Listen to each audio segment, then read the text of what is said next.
The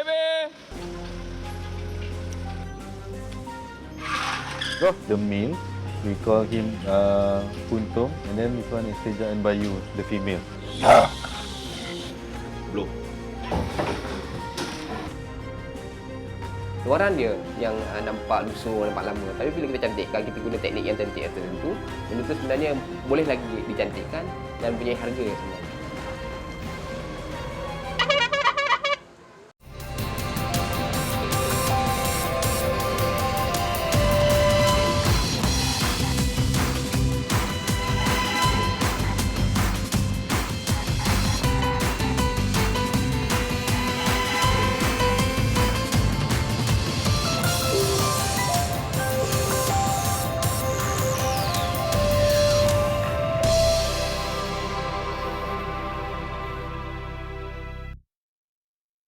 Puntung, Bayu. Harimau belang Malaya dulu ada banyak beribu dalam hutan kita. Sekarang ini ada kurang daripada 200. Tahun ini kelahiran yang ketujuh ini kita ada 3 ekor anak yang sekarang berumur dalam 4 bulan.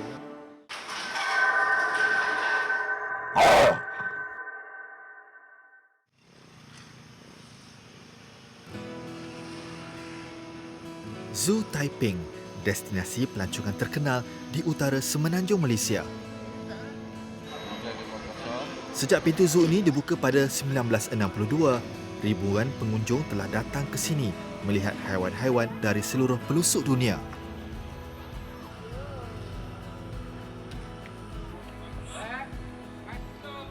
Pelawat juga menyukai Zoo Taiping kerana di sini haiwan-haiwan bebas berkeliaran.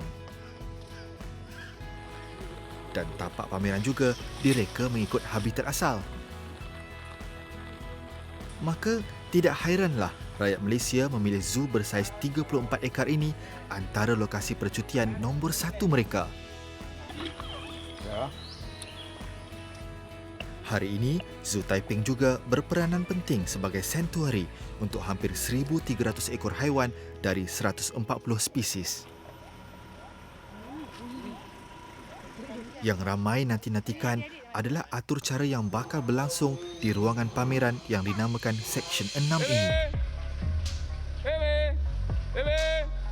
Muhammad Suhaimi Osman, 47 tahun, antara petugas yang diberi tanggungjawab menjaga kucing besar berbelang di Zoo Taiping. Pelawat teruja melihat aksi Suhaimi. Bukan setiap hari berpeluang melihat pergaulan manusia dengan pemburu kental digeruni ramai dari jarak dekat.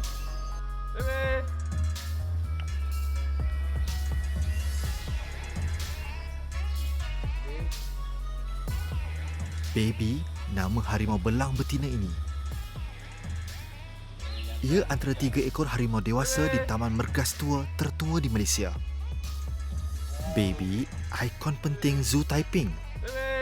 Pengunjung bukan setakat dapat melihat hidupan liar ini dengan dekat, malah berpeluang mengenali sifat-sifat harimau sebagai haiwan pemangsa yang duduk di tempat teratas rantaian makanan. Namun, demi faktor keselamatan, hanya seekor harimau sahaja dibenarkan masuk ke dalam kawasan pameran untuk mengelakkannya stres.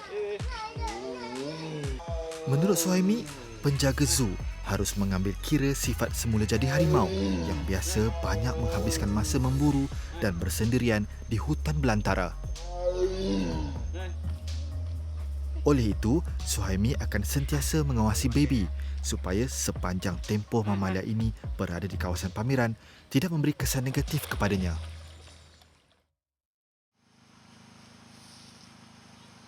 Jam 8 pagi. Ini rutin setiap pagi sebelum pintu masuk Zoo Taiping dibuka kepada pengunjung nanti. Lazimnya, setiap hari, haiwan-haiwan zoo akan ditempatkan dalam sangkar kurungan apabila tamat operasi sebagai langkah keselamatan. Kru Majalah 3 diberi peluang eksklusif membuat liputan penggambaran kerja-kerja pelangkah tabir di kompleks kurungan Seksyen 6. Seksyen ini kawasan berisiko tinggi. Saban hari, Suhaimi dan rakan-rakannya bergadai nyawa bertugas di dalam tirai besi yang menempatkan haiwan karnivor seperti singa dan harimau. Namun bagi bapa kepada 4 orang zuriat ini, perasaan takut bukan alasan untuk tolak tugasan yang digalas. Dewi. Harimau belang betina seberat 70 kg ini dilahirkan 11 tahun lalu di dalam kompleks tirai besi ini. Menariknya, ketika negara dilanda pandemik COVID-19, Zoo Taiping dikejutkan dengan berita mengembirakan. Pada tanggal 12 April, Zoo Taiping mencatatkan sejarah apabila baby melahirkan 3 ekor anak harimau. Sekaligus melipat gandakan populasi harimau Malaya di Taman Mergas Tua dari 3 kepada 6 ekor. Bersempena Hari Harimau Sedunia pada Julai lalu, anak harimau jantan diberi nama Puntum, manakala Teja dan Bayu anak harimau betina. Ketika penggambaran majalah 3, anak-anak harimau baru berusia 4 bulan.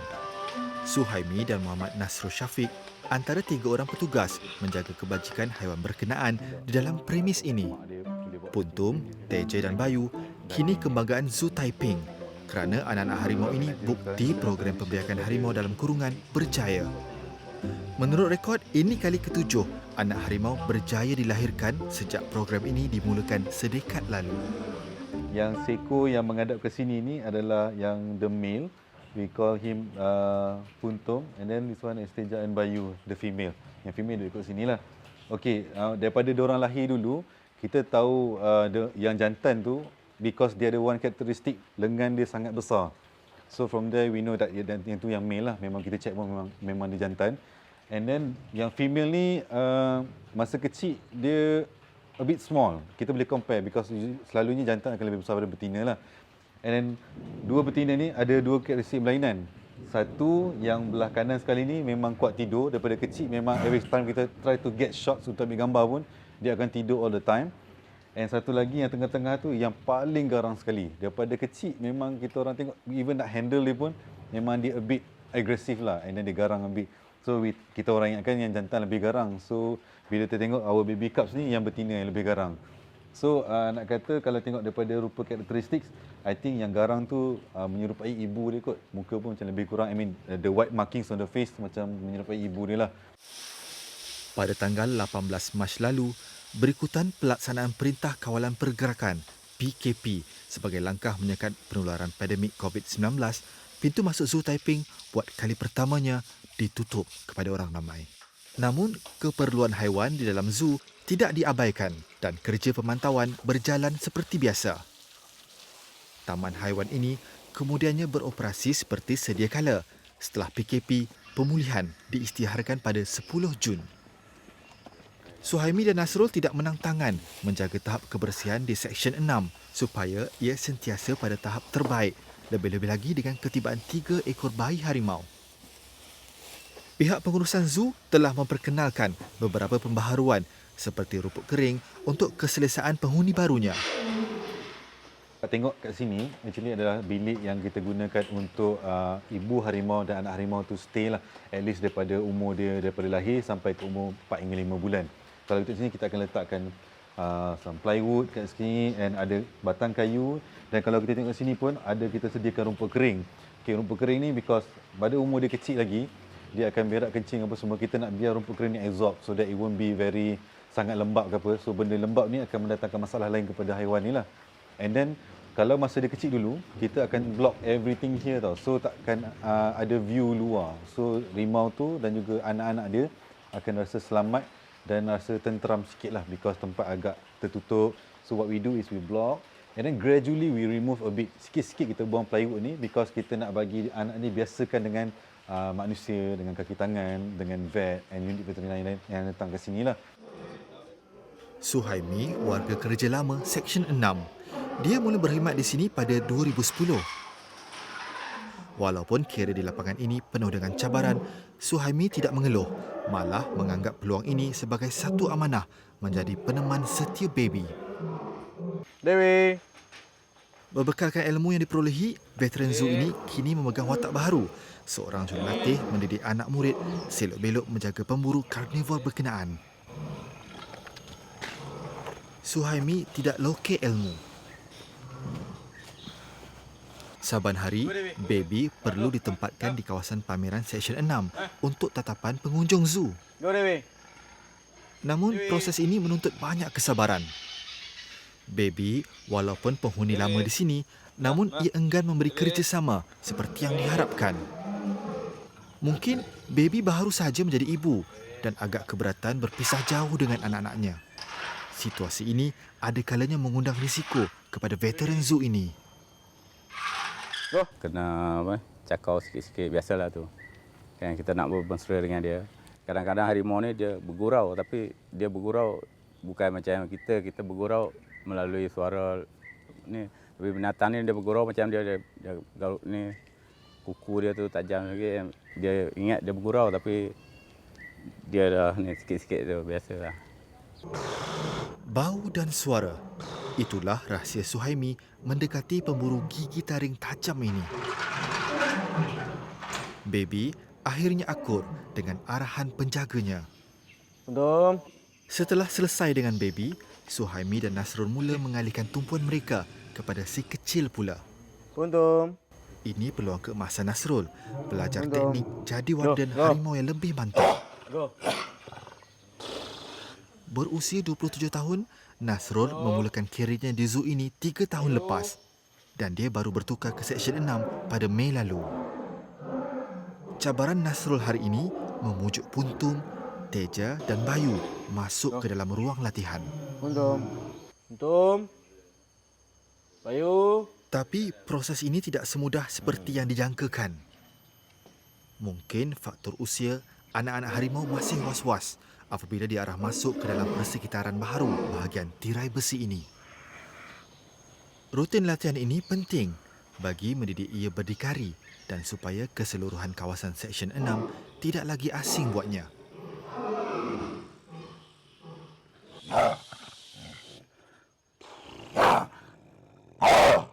Banyak lagi kerja-kerja memujuk diperlukan untuk Puntum, Teja dan Bayu.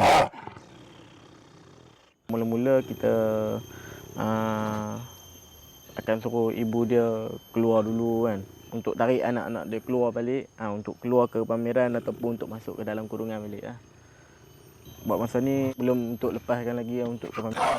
Sebab sekarang ni untuk kita bagi dia biasa dulu untuk laluan untuk ke pameran dulu.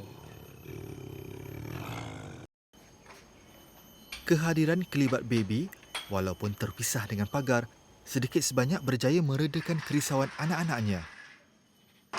Kesabaran Nasrul mula mendatangkan hasil.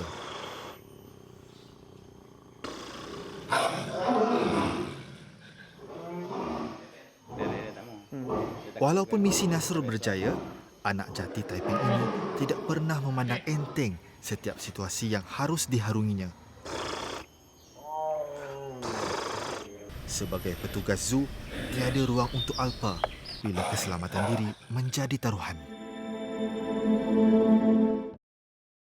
Rasa macam takut juga kan, nak pegang apa semua kan. Tapi bila dah lama-lama, okey lah. Tapi untuk 2 bulan macam tu kita boleh pegang, usap lagi. Kalau dah sekarang ni dah masuk 4 bulan lebih kan, dia dah sikit agresif lah. So kita tak boleh nak direct sangat dengan dia. Puntum. Go. Sesi latihan seumpama ini biasanya tidak melebihi 60 minit. Penjaga zoo akan mengawasi anak-anak Baby supaya ia tidak keletihan.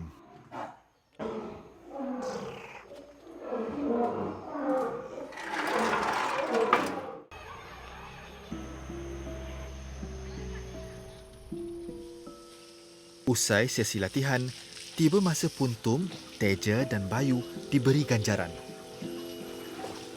Hampir 5 kilo daging mentah akan disajikan kepada setiap ekor anak harimau. Anaknya yang masih kecil, sebab tu kita potong satu keta ni kepada 6 keratan untuk anak dia test belajar makan. Di Zoo Taiping, sebahagian besar kos operasi membabitkan perbelanjaan membeli makanan. Pada tahun 2019 sahaja, peruntukan mencecah 2.5 juta ringgit. Sejumlah besar kos ini merangkumi pembelian makanan untuk haiwan karnivor seperti harimau, singa dan buaya. Kru Majalah 3 berkesempatan merakam saat-saat anak baby mula belajar memakan daging. Sesi menyambut juadah ini bukan sahaja penting bagi mendorong anak-anak harimau mengikuti latihan, malah ia expect pendidikan untuk kebajikan haiwan-haiwan di dalam zoo. Namun, visual yang kami sempat rakamkan malangnya menunjukkan fokus anak-anak baby, bukan makanan yang disajikan. Mereka tampak lebih seronok bermanja dengan sang ibu.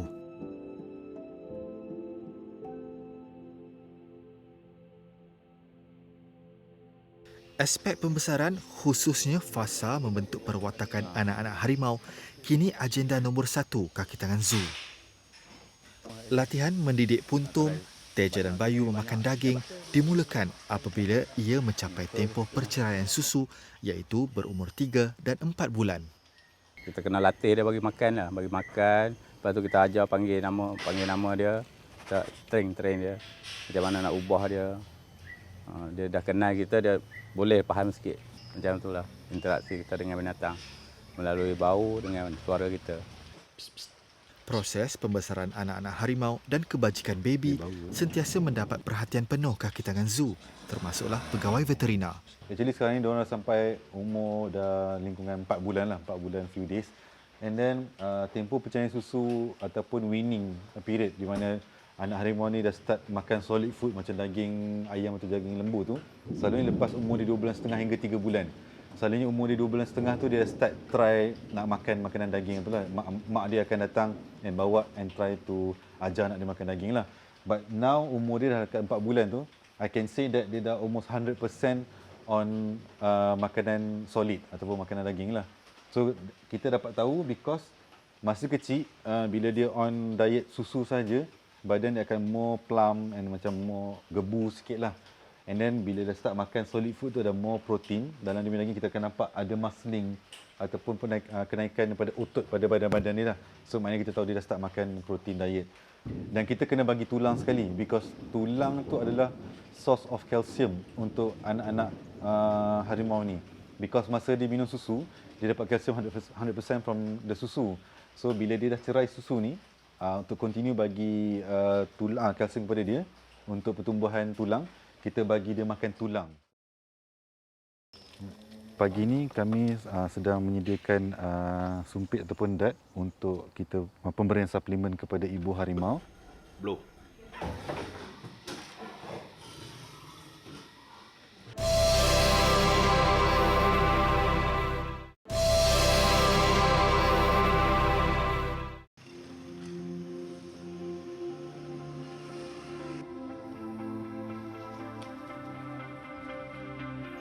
Untung. Go. Go.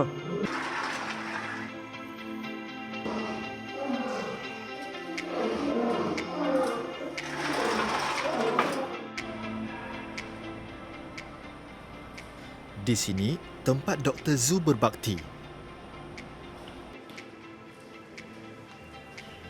Pagi ini, Dr. Muhammad Ridwan Effendi bersama pengarah zoo, Dr. Kevin Lazarus, memberi rawatan kepada iguana dari Amerika Selatan yang dijangkiti penyakit kulat.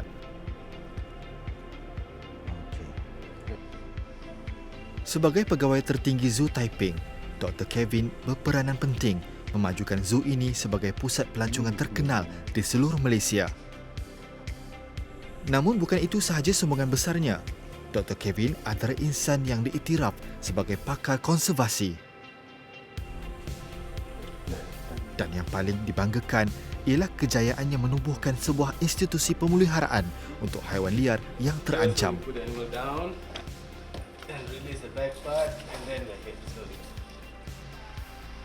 Lau Burung, ini satu-satunya projek dekat dengan jiwa Dr. Kevin.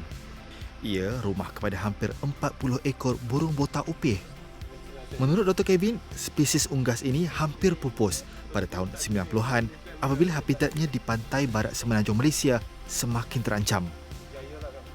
Menyedari situasi genting ini, Zoo Taiping memulakan program pembiakan dalam kurungan yang pertama pada tahun 2005. Kerjasama dengan pihak perhilitan dan zoo negara akhirnya berjaya mengubah nasib burung yang disenaraikan dalam kategori spesies terancam pada 2016.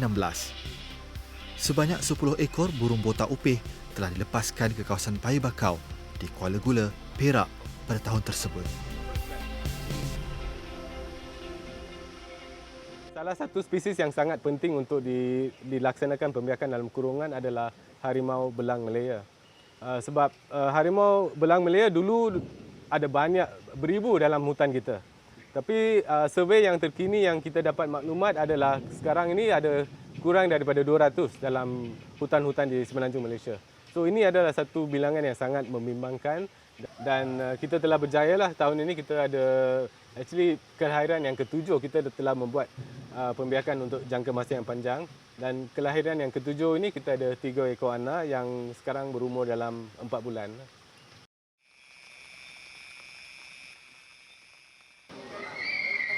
Pada Jun 2003, Zoo Taiping mencipta sejarah dengan memperkenalkan program Malam Safari atau Night Safari yang pertama di Malaysia.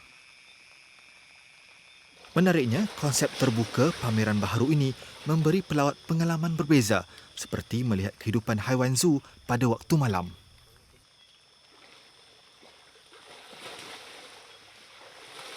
Pengunjung juga berpeluang menghayati tingkah laku haiwan nokturnal dengan bantuan teknologi lampu yang menyerupai cahaya bulan.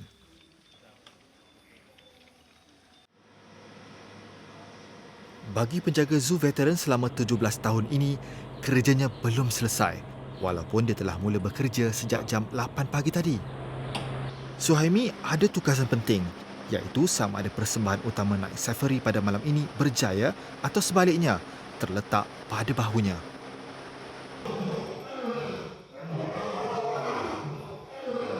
Bukan calang-calang orang boleh memasuki tempat ini.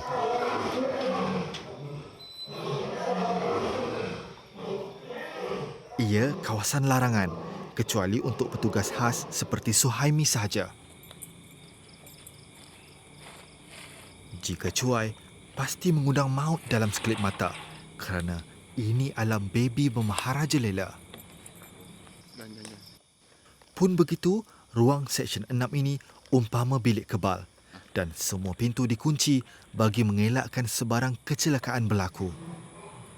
Penghuninya juga diawasi sepanjang masa supaya tidak lolos dari kurungan. Berbeza dengan waktu operasi siang hari, Night Safari ada teknik tersendiri memujuk baby masuk ke dalam kawasan pameran. Ini rahsianya, hidangan istimewa yang disediakan oleh Suhaimi tadi. Peluang melihat pemburu nokturnal berkeliaran di ruang pameran pasti membuatkan pelawat teruja.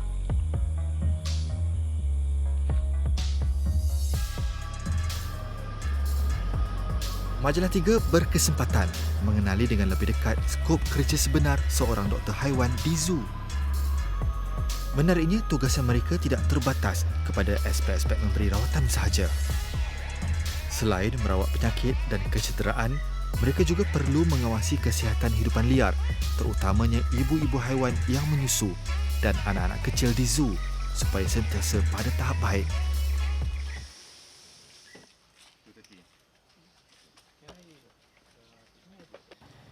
Fokus Dr. Ridwan dan pembantunya, Abdul Halim Muhammad Rosli, hari ini ialah penghuni masyhur Seksyen 6 dan ibu baharu baby. Sejak berita kelahiran 3 ekor anak harimau pada April lalu, beberapa langkah penting telah diambil oleh pihak zoo supaya kesihatan baby sentiasa terpelihara. Okey, pagi ini kami sedang menyediakan sumpit ataupun dat untuk kita pemberian suplemen kepada ibu harimau. Tujuan kami memberi suplemen ni adalah untuk pemberian multivitamin dan juga vitamin D3 yang penting untuk memberi penyerapan kalsium kepada ibu. Sebab ibu dia dah banyak menyusukan anak, so kalsium daripada ibu tu dah banyak turun kepada anak dia. So kita nak bagi ibu dapat menggantikan kalsium. So we give vitamin D3 and plus other multivitamin sekali dalam injection ni lah. Selain daripada memberikan multivitamin ini, ubat ini juga akan meningkatkan selera makan ibu tu sekali.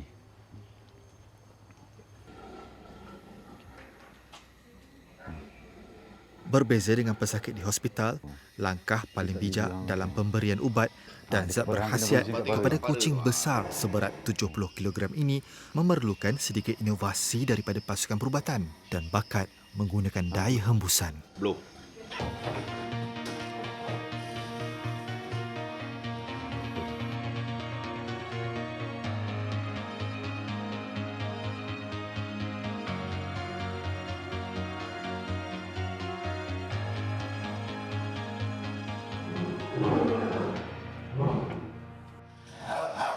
Sebagai petugas di Seksyen 6, Nasrul juga berperanan sebagai mata dan telinga dalam mengawasi tahap kesihatan ibu serta anak-anak harimau.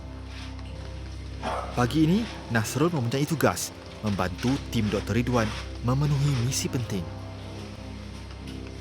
Tampak mudah, namun apa yang bakal berlaku mungkin menggugat nyawa Nasrul. Dia terpaksa mengenepikan rasa takut untuk misi yang harus diharungi sebagai pekerja dalam kandang anak-anak harimau. Seminggu sekali, Nasrul akan membantu Dr. Ridwan mengumpul sampel najis anak sang harimau. Feedback sangat penting dalam pemeliharaan hidupan dia lah. For example, macam petang ni, bila saya datang, saya akan jumpa dengan keeper saya Nasrul. Saya akan tanya, how tiger tu macam mana hari ni? Anak harimau tu okey ke tak? Dia ada buang air besar atau kecil ke tak? Macam mana makan dia? And then kencing dia semua okey ke tak? And how, macam mana dia dengan ibu dia? Dalam keadaan sekarang, sekarang pun dia dah besar sikit. So we want to see apa reaction dia dengan ibu dia lah. Other than that, usually what we do is routine fecal check. Maksudnya kita akan ambil sampel najis dia. Selalunya kita akan check for cacing lah. Because cacing ni adalah parasite yang dalam haiwan yang boleh menyebabkan masalah nutrisi pada diorang. So pengambilan sampel dan check for worms ni adalah very very important actually. Ini sebahagian daripada infrastruktur penting Zoo Taiping. Di makmal ini, Dr. Ridwan akan melakukan ujian-ujian mengutip data dan mengesan punca gejala-gejala yang mungkin mengancam kesihatan penghuni di Taman Mergas Tua ini. Proses ini memerlukan ketelitian daripada Dr. Ridwan. Langkah-langkah seperti diagnostik, pemantauan berkala dan biopsi cara paling efektif mendapat status muktamad tahap kesihatan hidupan liar. Tadi kita dah ada buat pensampelan najis untuk anak harimau yang bernama Puntum, and then kita orang dah buat fecal flotation test untuk sampel najis tadi, and dapati alhamdulillah tak ada langsung pun tanda-tanda yang anak harimau ni dijangkiti oleh apa-apa spesies cacing sekalipun.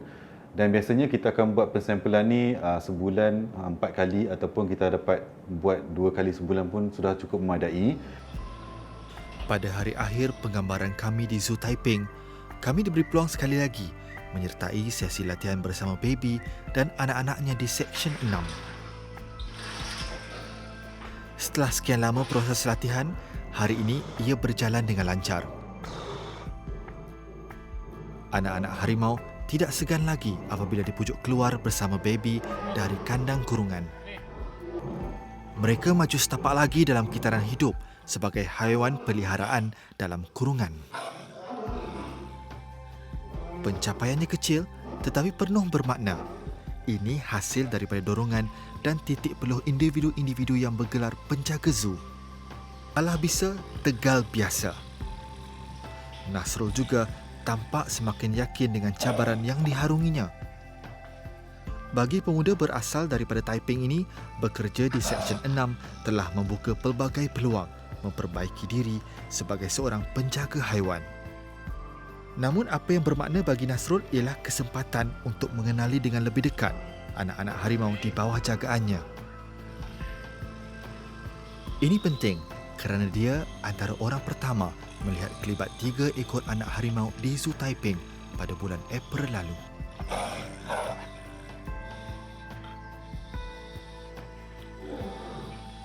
Rasa macam seronok sikit lah sebab tengok dia punya perkembangan kan, perkembangan anak-anak harimau ni kan, dalam aktiviti harian dorang lah. Zoo Taiping, lokasi kunjungan orang ramai kerana mereka tertarik dengan koleksi hidupan liar dan konsep pameran terbuka di sini. Namun apa yang patut dibanggakan ialah kejayaan zoo mempelopori program pembiakan dalam kurungan.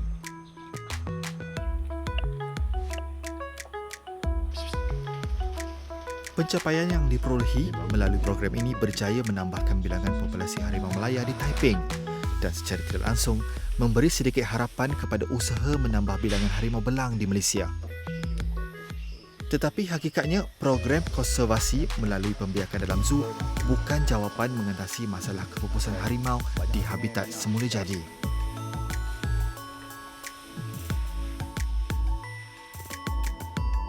Salah satu cara adalah dengan mengadakan program pembiakan dalam kurungan, di mana dia menjadi penyokong kepada effort atau usaha-usaha untuk mengekalkan harimau belang di alam semula jadi. Pembiakan dalam kurungan tidak boleh menggantikan konservasi di hutan ataupun program konservasi di alam semula jadi. Sebab pembiakan dalam kurungan hanya menjadi penyokong sahaja, supporting sahaja. So cara kita membuat dia adalah dengan membiak harimau belang supaya kita ada bilangan yang lebih banyak dan juga lebih stabil dari segi genetik dia dan sebagainya. Supaya kita ada reserve atau kita ada satu populasi reserve jika berlaku apa-apa keadaan yang tidak diingini di alam semula jadi, kita ada reserve population yang boleh digunakan untuk reintroduction program ke apa pada masa yang hadapan.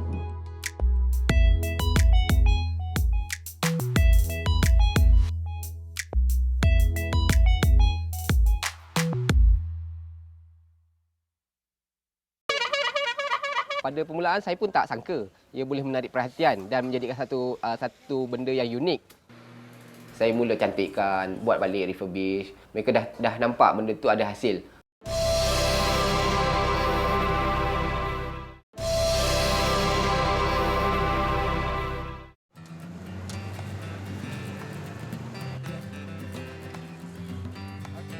Kalau pakai arang ni lebih sedap lah daripada pakai elektrik.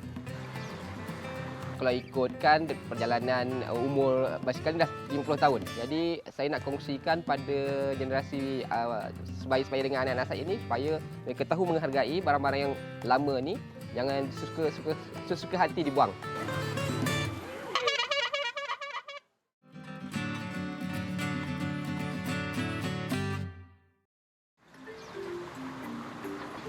Barang antik dan vintage mempunyai nilai yang tinggi kerana keunikannya tersendiri.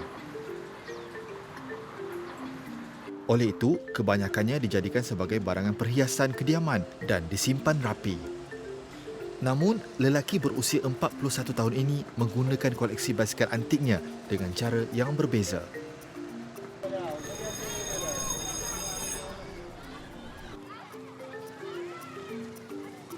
Muhammad Rizal Salikun menggunakannya bagi menjual roti bakar arang pada setiap hari Isnin hingga Khamis dengan dibantu isterinya Zaitun Osman.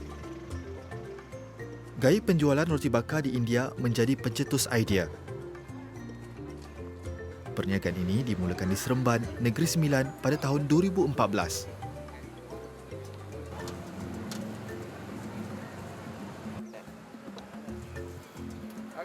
Terletak berhadapan sekolah rendah, perniagaan ini ternyata menarik perhatian si cilik kerana keistimewaannya.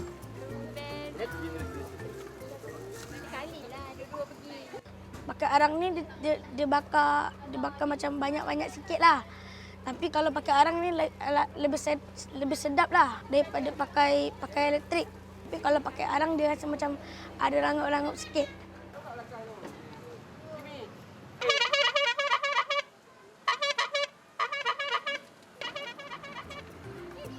Tekstur roti yang lebih rangup ternyata bersesuaian dengan cita rasa anak-anak muda ini.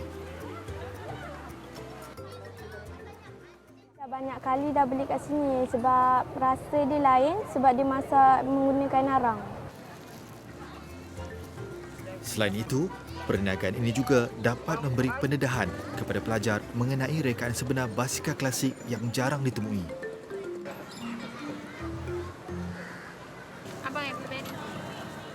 Pada permulaan saya pun tak sangka ia boleh menarik perhatian dan menjadikan satu benda yang unik. pada lokasi kami menjual roti bakar arang ni. Tapi bila anak-anak tu dia mungkin belajar daripada buku teks di sekolah, di kelas, dia dah tahu yang ni dynamo, yang ni pedal, yang ni handle, dia pun macam selalu tengok dalam gambar, dalam buku teks, tapi bila tengok ni ada actual depan mata dia, ini dynamo dalam kelas, ini apa yang tu kan. Tiba-tiba dia kawan-kawan dia pun dia rasa seronok dan dia rasa macam best dia kan. Memang pinat.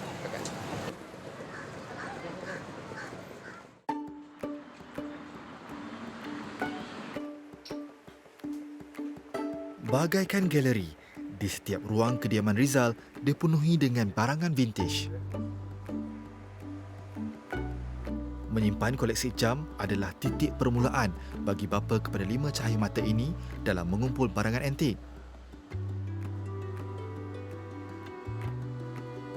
Meskipun usia barangan sudah mencecah puluhan tahun, kondisinya masih kelihatan eksklusif kerana penjagaan yang rapi.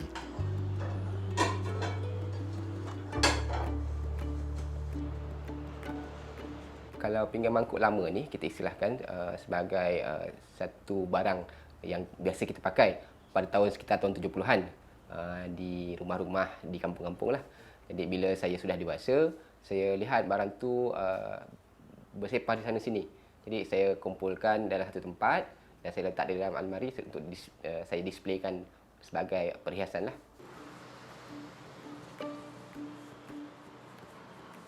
Di samping mengumpul barangan vintage, bekas jurutera ini juga berkebolehan untuk membaik pulih perabot antik. Pemilihan perabot juga penting untuk memastikan jangka hayat produk itu mampu bertahan lebih lama.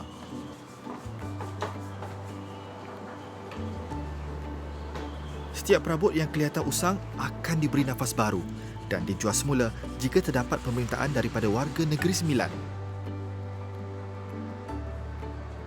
Umum menganggap perabot usang tidak berharga, namun Rizal percaya setiap perabot vintage yang dimilikinya mempunyai nilai sentimental tersendiri.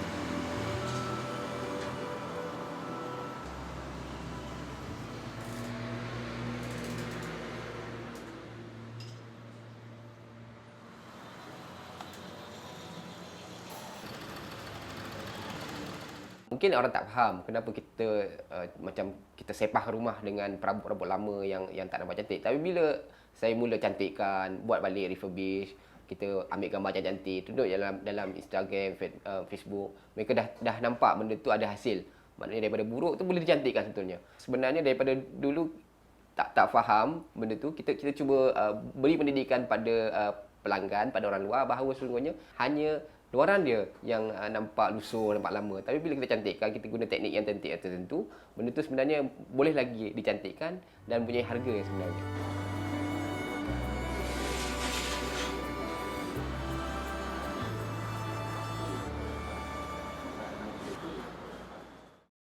Bila kita guna barang antik ni, orang yang datang tu dia akan rasa macam, ya Allah, ini dulu mak aku guna, ini dulu nenek ada, ini dulu. So penghargaan tu dia penghargaan dalam hati lah.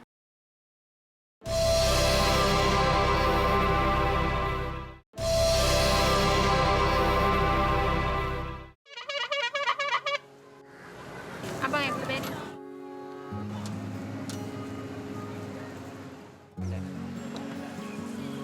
Okey.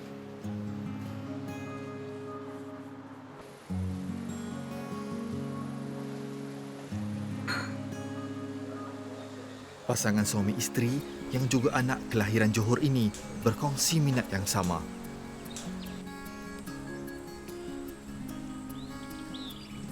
Zaitun memulakan perniagaan kedai makan sejak 6 tahun lalu bersama suaminya. Pinggan mangkuk vintage yang berusia lebih 30 tahun digunakannya sebagai bekas makanan di sini.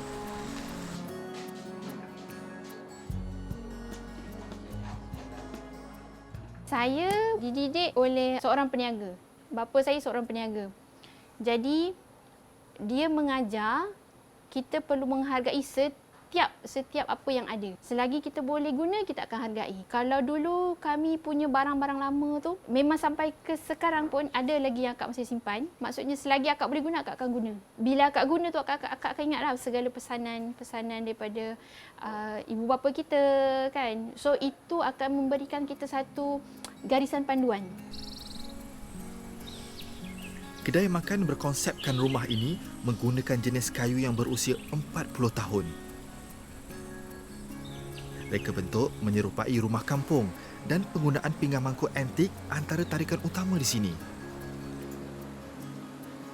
Bersesuaian dengan konsep kedai, hidangan disajikan juga bercirikan masakan ala kampung penduduk setempat, membangkitkan perasaan nostalgia pelanggan.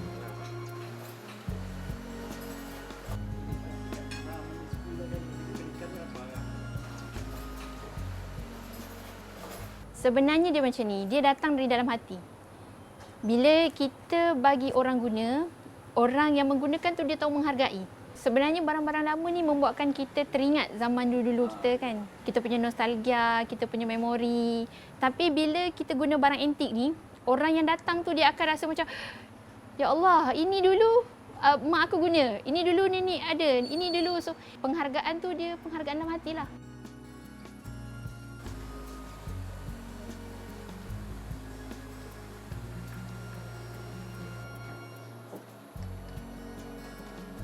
Huzairi Kasim dan isteri antara pelanggan tetap yang sering berkunjung di sini.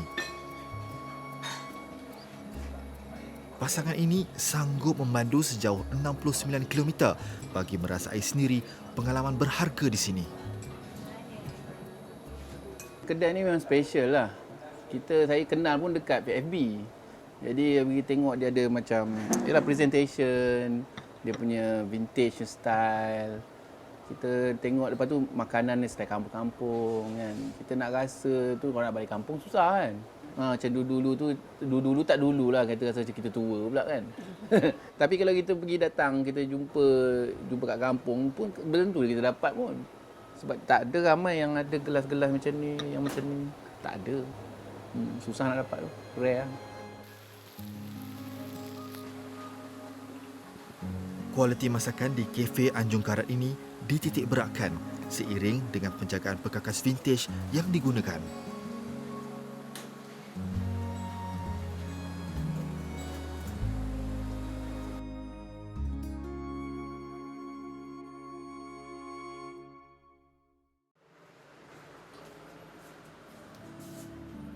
Biasanya pada waktu pagi, Zaitun akan membantu suaminya membuat persiapan perniagaan roti bakar arang. Rizal akan mengayuh basikal antiknya sejauh 1.5 km ke lokasi perniagaan.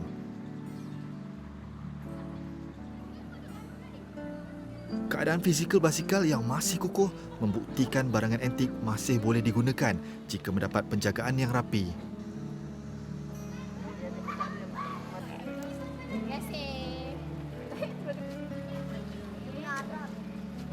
Kalau ikutkan perjalanan umur basikal ni dah 50 tahun. Jadi saya nak kongsikan pada generasi sebaya dengan anak-anak saya ni supaya mereka tahu menghargai barang-barang yang lama ni, jangan sesuka hati dibuang.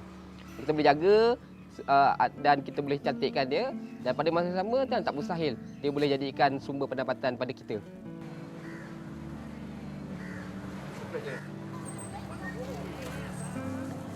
Tanpa disangka, barangan antik yang dianggap tiada nilai di mata sebilangan masyarakat mampu menjadi sumber pendapatan sampingan. Yang pasti, generasi muda harus diberi pendedahan mengenai penggunaan barangan lama ini agar dapat menghargai nilai barangan antik.